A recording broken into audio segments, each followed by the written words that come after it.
রিক্সা? হ্যাঁ মামা যাবো।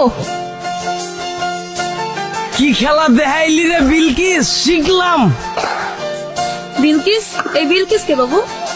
আমার এক্সা ছিল, ওই কই তো কাম কাজ যে করো না, ভবিষ্যতে তো তোমার রিক্সা লয়ে বাইরিতে হইব।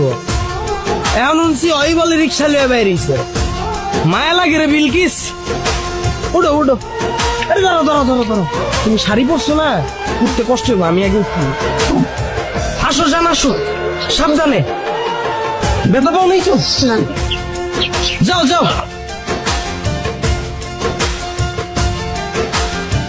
বুঝলা জান, ইতিহাস সাক্ষী, কেউ কাউরে ঠকায়া শান্তিতে থাকতে পারে নাই।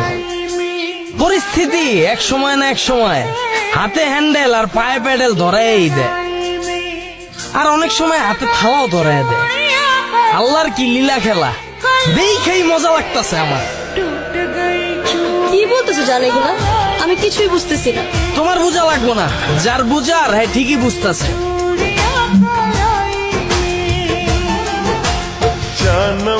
হ্যালো,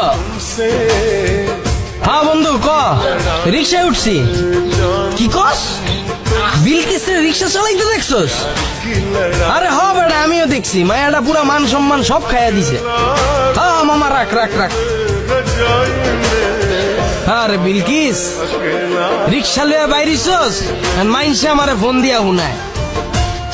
মায়া লাগে রে, আবার মনে মনে খুশিও লাগে। আল্লাহর কি লীলা খেলা।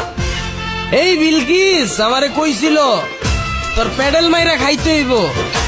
আজকে এই বিলকিস প্যাডেল মাইরা খায়, আর আমি আমার বউলে ফিল্ডিং মারি, মজাই লাগে।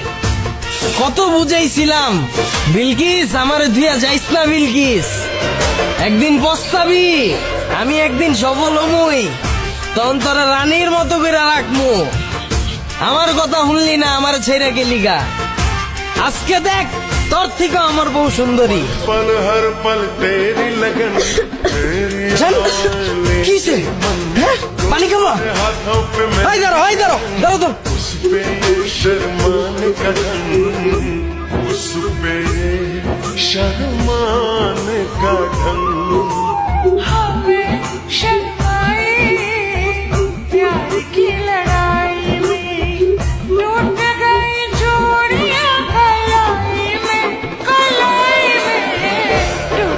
যাও তুমি যাও।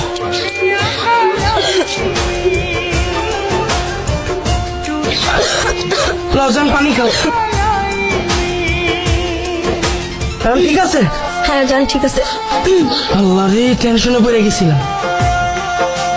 আরে বিলকিস রে, কত বুঝাইছিলাম তোরে, আমারে তুই যাইস না, আমার মতো কেয়ার তোরে কেউ করতে পারবো না। এক সময় শরীর দিয়া এক ফোঁটা ঘাম বাইরিলে টিস্যু দিয়া মুইসা দিতাম, কাশি দেওয়ার আগে পানির বোতল লাগাই দিতাম।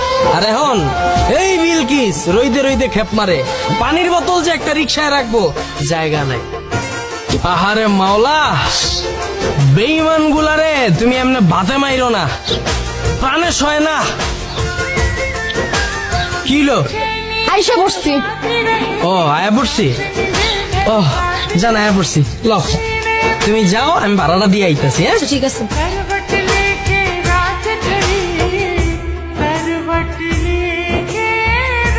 দেখো, তোমার সাথে আমার যা কিছু ছিল তা নতুন করে কেন তুলতেছো? আমি একটা মেয়ে মানুষ, আমি রিক্সা চালাচ্ছি, তার পিছনে নিশ্চয়ই কোনো বড় একটা কারণ আছে। আর কোনো বড় কারণ না থাকলে না মেয়ে মানুষ রিক্সা নিয়ে রাস্তায় নামে।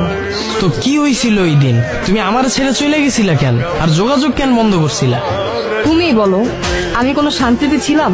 তুমি সারাটা দিন সিগারেট টানতে, তোমার তো কোনো চিন্তা ভাবনাই ছিল না একটা চাকরি বাকরি জোগাড় করবা, এরকম কোনো চিন্তা ভাবনাই আমি তোমার মধ্যে দেখতাম না। আর ওইদিকে আমার বাবা মা প্রত্যেকটা দিন আমাকে প্রেশার ফিট করতো বিয়ের জন্য।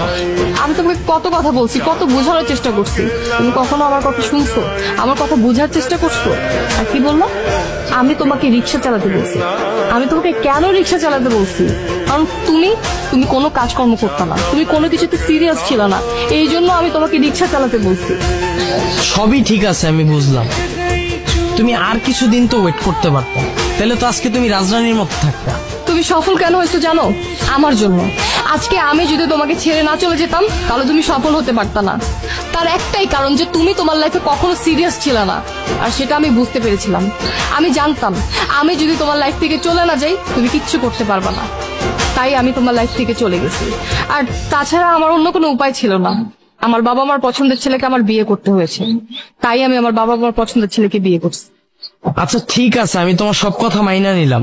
তুমি রিক্সা নিয়ে কেন বেরিয়েছো আমি তো এটাই বুঝতেছি না।